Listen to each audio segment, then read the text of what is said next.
Farming, they say it's an adventure that has its ups and downs. You're never certain of what you may meet. You may have your entire T's crossed and I's dotted and T's gratitude, but it's a very common experience that one of the risk farmers go through is a lot of sudden unexpected hits them, and it can be catastrophic. In this video, I'll be talking to us on some of behind the scenes scenarios we faced as farmers. Protected farming, it's an interesting approach to farming. It's highly profitable. A lot of farmers across Africa are jumping into it, but it's also a lot of risk that if you do not understand the technicalities to manage it, you majorly will be faced with challenges. And some of such challenges, particularly around the crop husbandry, in the place of pests, in the place of the right farm inputs to use, and importantly, when you eventually go through all those hurdles, how to get your crops out. Hi everyone, my name is Benjamin, agronomist with the Eco Farms and Agro Services Company. In today's video, I just want to take us behind the scene to see some of the challenges we face in real time in the farm. The farm we are in was planted sometime 21st of August 2024. It was a very interesting journey. We extensively were excited, we were hopeful to have a good ride for an upward of 8 to 9 months of growth plus harvest. Our plants were transplanted properly. We have interns as well as staffs who put in their best to ensure that the crop was grown properly, and crops grew. We got through the hurdles of trellising. We enjoyed nearly 3-4 months of harvest. We managed our agronomic practice properly. We were dealing with the best inputs, right training to ensure our staffs get it right. And we were having a great time. And then at some point at the 3rd and 4th month, we began to notice that the weather was getting warmer, and it was also aiding a lot of pests to multiply in the farm. Of course, in-house, our practice is that we scout nearly every day in the mornings and in the evenings to report in any pest we see so that we can address them, reporting any deficiencies we see in the plants or any general challenges with the fruits or just the management of the farm. Of course, we were observing the presence of thrips. They were very minimal in their presence. They were not as alarming as one would expect. But maybe we were a little bit negligent, maybe we were careless. But overall, we were treating our regular schedule of once or twice a week, depending on what we see, which is called the maintenance fumigation. But overwhelmingly, at the 4th month, we began to see a rapid resistivity in the thrips to the number of protocols we were deploying for insecticides to treat them. And what you see in this farm today is a result of that thrip. Thrips are very notorious insect pests. Every farmer who has worked in a protected cultivation environment gets to know them. They're very notorious because they multiply very fast. They are highly resistant to a number of insecticides, brands available, or active ingredients available. We even have a detailed video out there on YouTube where we were teaching farmers how to manage insect pests, what the right formulations to use, what the right brands to go for, what are the right active ingredients to play around. And that was from successful journeys we have had over the years, and we were eager and happy to share. But it's also important to point out that over time we have observed that these insects are also smart. They've learned to adapt. There's a common proverb in Africa that says that so long as the hunter continues to learn to shoot without missing, the hunted, of course, which is the prey, we continue to learn to run or fly without perching or resting so that the hunters can get them. And that's the scenario we were faced with. These pests seem to have learned to run without stopping, seems to have learned to fly without perching, and so it was very difficult to manage them. And overall, at our 3rd, 4th month of production, we lost the entire farm. entire farm to infection of thrips. Uh, it was a very sad moment, but one of the key things we want to talk about is first to let you know that we have scenarios like this. It's sometimes not been about whether you are an expert or a novice. You could have known all your onions, deploy the right treatments. Sometimes just a little carelessness or just the simple or mere fact that these pests are also persistent. You may find yourself in a scenario where you are battling with productivity. The challenge with thrips are unique because they don't just destroy the crop, they also destroy the quality of the fruit. Thrips are pests that enjoy closed space, so their common predilection sites, or where you often find them, are in the flowers, folded leaves, where they enjoy the nectars, the pollen grains, and eventually destroy the young forming fruit. So eventually when your fruit is grown and developed, you find it folded, scarred, with a lot of injuries, and the premium quality greatly being reduced. You're not able to take it out to the market, and that's one key area. And then overall you begin to find that your plants, the young leaves, are infested. Thrips feed by sucking on young cells, saps from the plants, so the leaves begin to deformed in their formation, and overall you find the quality of plants being reduced. Your plants are not able to properly photosynthesize, and so they begin to gradually die. It's a terrible situation no one wants to have in their farm. And being a farmer, what is the key thing to do when you find yourself in such situation?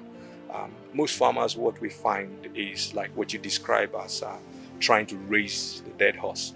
Most farmers are pouring in, will rather pour in a lot of resources trying to resuscitate a horse that's already dead and may never come back to life. What we recommend is you should be able to make a proper judgment call. Like we're doing in the eco farms today, we planned on running this farm for an upward of 8 months and having a harvest of within 5 to 6 or 8 months. But we are the 4th month and we're making an economic decision to terminate this greenhouse. And terminating it's to help us first clear out infections that may spread to the other farm. It's also to help us cut down the cost of resources we would have rather put in to try to resuscitate this situation when it has gone beyond the point of callback. And so these are some of the key things we're learning and we'd like to share with you. So thrips are terrible. You need to be proactive to ensure you take time to scout, ensure you take time to deploy the right resources when you see them. And should you find yourself in a situation where we currently are, the right call should be made to terminate the farm so that it can benefit the rest of the farm, so that workers don't cross these thrips to the other farm, and then you risk losing more than you should have. And the other key things is, of course, the longer they stay, you will continue to burn resources. Often some of the experiences we have with farmers, discussing with clients when they come around the farm, there's this initial excitement about farming in a protected environment. It looks lucrative, it looks very profitable, particularly when you do the maths around the prices of the peppers, the tomatoes, and the rest of the vegetables. And a lot of people are drawn to the approach to farming. And if you don't take your time to understand the need for capacity building, if you don't take your time to invest in learning, you will find yourself in a place where you're burying a lot of resources. And that's why at the eco farms we recommend to intending farmers, investors, be them retirees. Is my voice good? Be them retirees, people looking to throw in some time and resources into farming. The first thing you should do is go put yourself in the place where you will be trained, mentored, and equipped with the right agronomic knowledge necessary to secure your funding, secure your investments, and importantly, secure and guarantee your success. We may not have it all covered, but what we guarantee at the eco farms is by the time you check into our resource center, a capacity building program accommodates you, gives you the key necessary informations, the hands-on experience that can guarantee your success.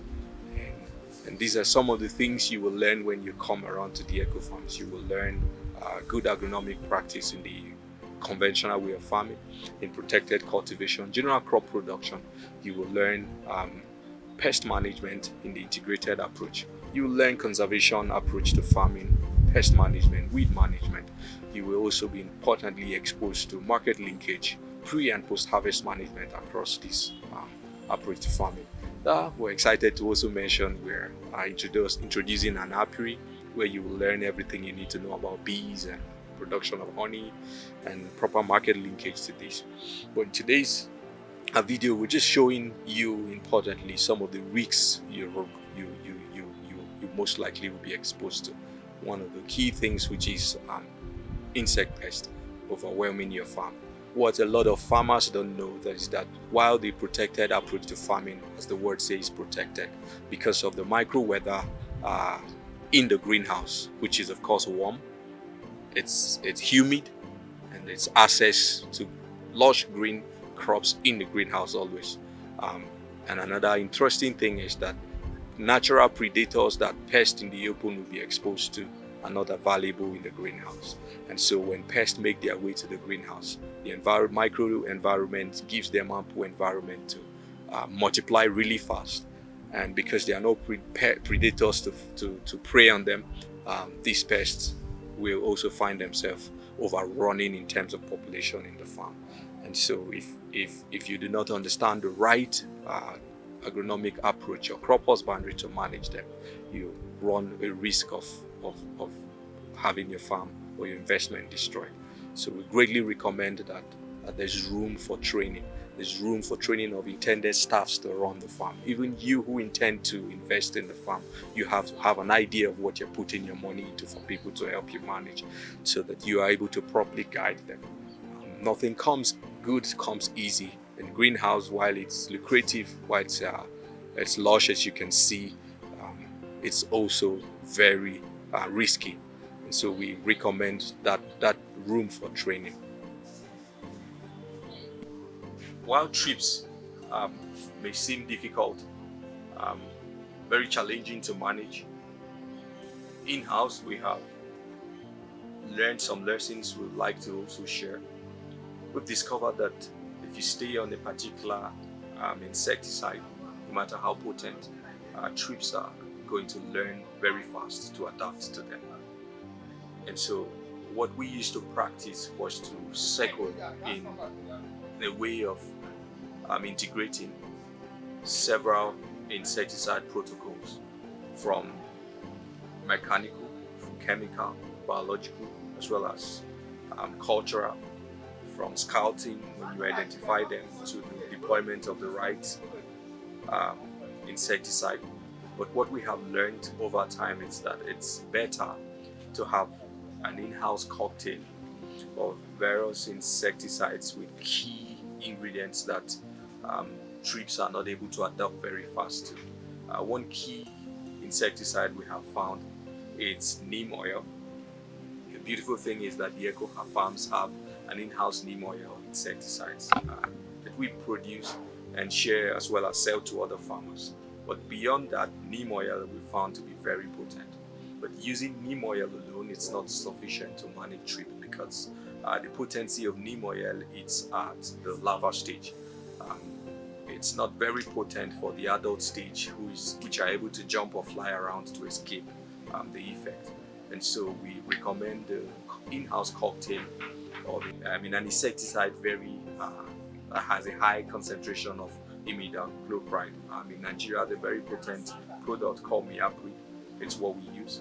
And of course, Halakat also, it's a potent product we found. But using them separately, it's not enough.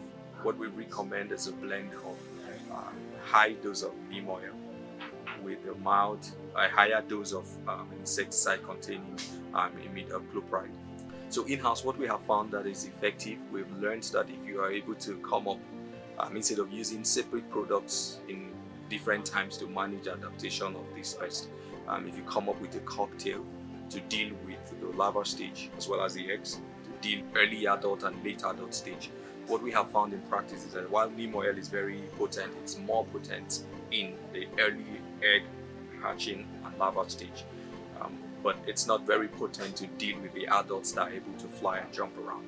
And so what we recommend is that in-house you should be able to blend and produce a cocktail of high dose of neem oil, high dosage of an insecticide that is high in an active ingredient called imidacloprid, which we have a local product in Nigeria called Miaprid. In Eco Farms, we have our in-house product that has high dosage of neem oil crofit. And then I recommend you also add an additional insecticide, the third one, that has a high dosage of amamectin benzoate and imidacloprid.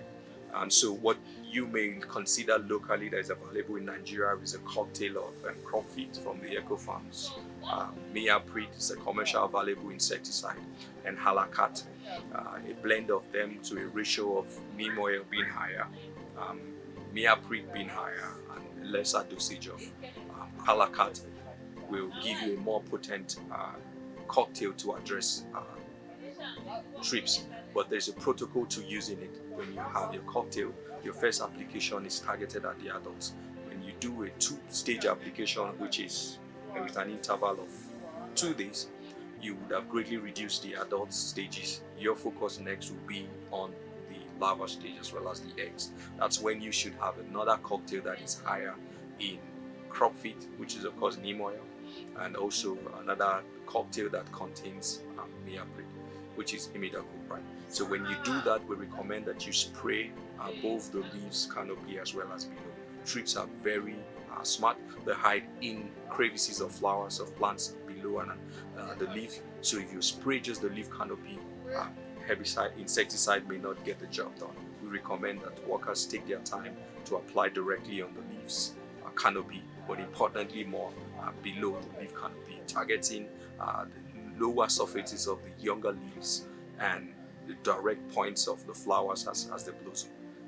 We will strongly recommend that you work gently to ensure that staffs are diligently spraying both the leaf canopy and below, because that's where you get results. If they just pass on the surface, I guarantee you these thrips will be hiding and you won't be able to eradicate them.